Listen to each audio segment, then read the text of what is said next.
Funding for this program is provided by. Additional funding provided by.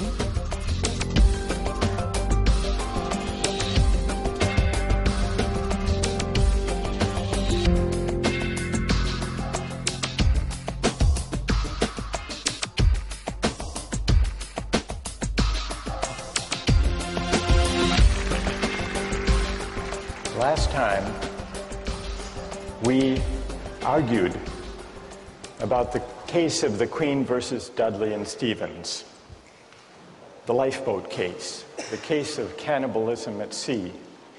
And with the arguments about the lifeboat in mind, the arguments for and against what Dudley and Stevens did in mind, let's turn back to the philosophy, the utilitarian philosophy of Jeremy Bentham.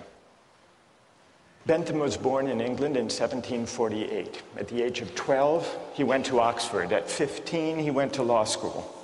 He was admitted to the bar at age 19, but he never practiced law. Instead, he devoted his life to jurisprudence and moral philosophy.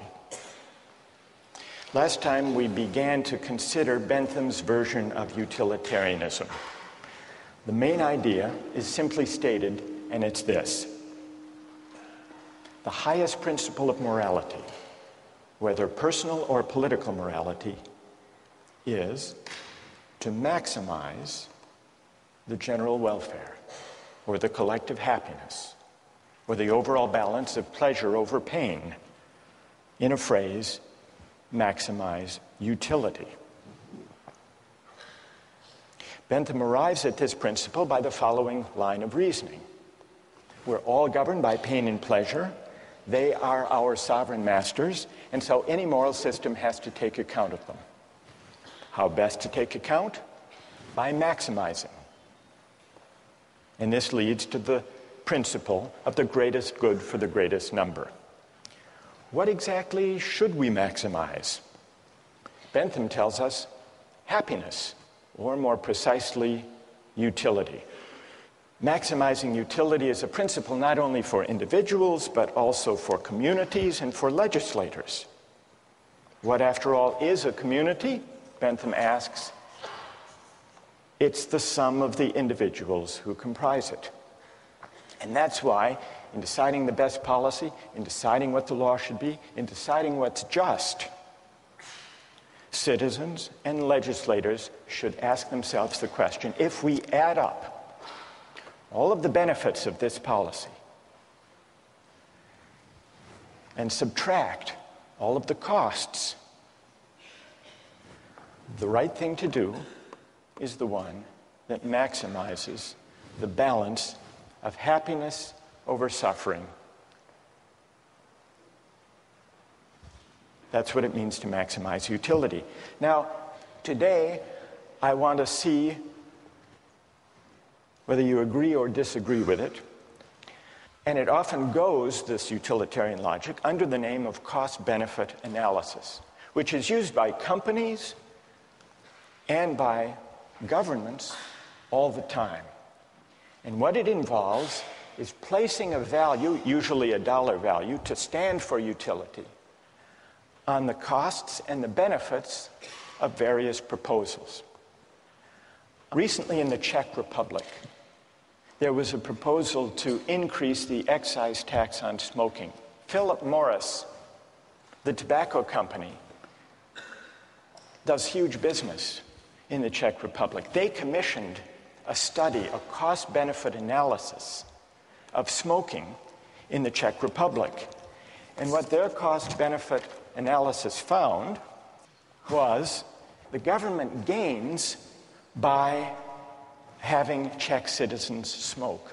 Now, how do they gain? It's true that there are negative effects to the public finance of the Czech government because there are increased healthcare costs for people who develop smoking-related diseases. On the other hand, there were positive effects, and those were added up on the other side of the ledger. The positive effects included, for the most part, various tax revenues that the government derives from the sale of cigarette products, but it also included health care savings to the government when people die early, pension savings, you don't have to pay pensions for as long, and also savings in housing costs for the elderly. And when all of the costs and benefits were added up, the Philip Morris study found that there is a net public finance gain in the Czech Republic of $147 million. And given the savings in housing and health care and pension costs, the government enjoys a savings of over $1,200 for each person who dies prematurely due to smoking. Cost-benefit analysis. Now, those among you who are defenders of utilitarianism may think that this is an unfair test. Philip Morris was pilloried in the press, and they issued an apology for this heartless calculation. You may say that what's missing here is something that the utilitarian can easily incorporate, namely, the value to the person and to the families of those who die from lung cancer. What about the value of life? Some cost-benefit analyses incorporate a measure for the value of life. One of the most famous of these involved the Ford Pinto case.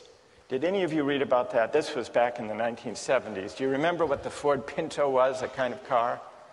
Anybody? It was a small car, a subcompact car, very popular. But it had one problem, which is the fuel tank was at the back of the car. And in rear collisions, the fuel tank exploded. And some people were killed, and some severely injured. Victims of these injuries took Ford to court to sue. And in the court case, it turned out that Ford had long since known about the vulnerable fuel tank and had done a cost-benefit analysis